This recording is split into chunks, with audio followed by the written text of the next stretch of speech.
Crisi globali e affari di piombo, politica e industrie italiane nel mercato internazionale delle armi da guerra.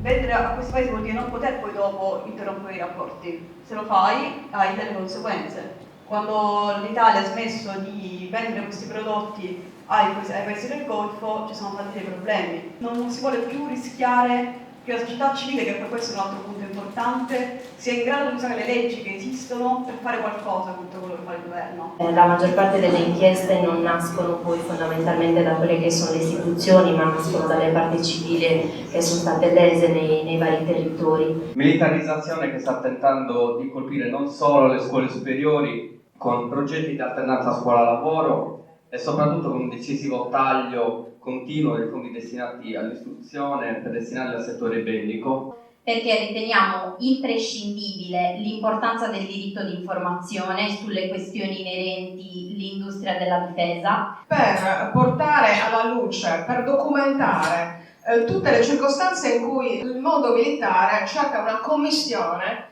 col mondo della scuola. Notate bene, non è la scuola che cerca i militari, è il contrario. Nel 2000 hanno cercato di trasferire questa produzione militare in Sardegna, ci sono riusciti grazie a un contributo dato dalla regione Sardegna. Perché purtroppo se l'Europa autorizza che parte del PNR possa essere usato per l'acquisto di armamenti, tutti gli stati hanno fatto enormi investimenti, hanno guadagnato, le grosse multinazionali hanno ripreso con una produzione che mai si potevano mai immaginare. Nel 2021 c'è stato un incremento spaventoso degli affari, si sono esattamente raddoppiati.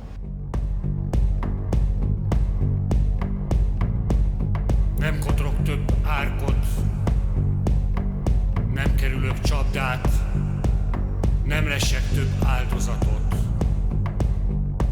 Ennyi elég. Questi 2 giorni in Sardegna sono stati molto importanti per me perché il libro parte anche da qui, dalla RVM, da quello che accade nel territorio sardo, che sappiamo essere un territorio fortemente militarizzato. La risposta infatti è stata molto partecipata sia qui a Cagliari che a Iglesias. Sono contenta di essere stata qui e spero di tornare molto presto in altre zone della Sardegna perché è un territorio che ha molto a che fare con la guerra ma che è anche molto pronto a superarlo e a trovare un'alternativa di pace per il territorio.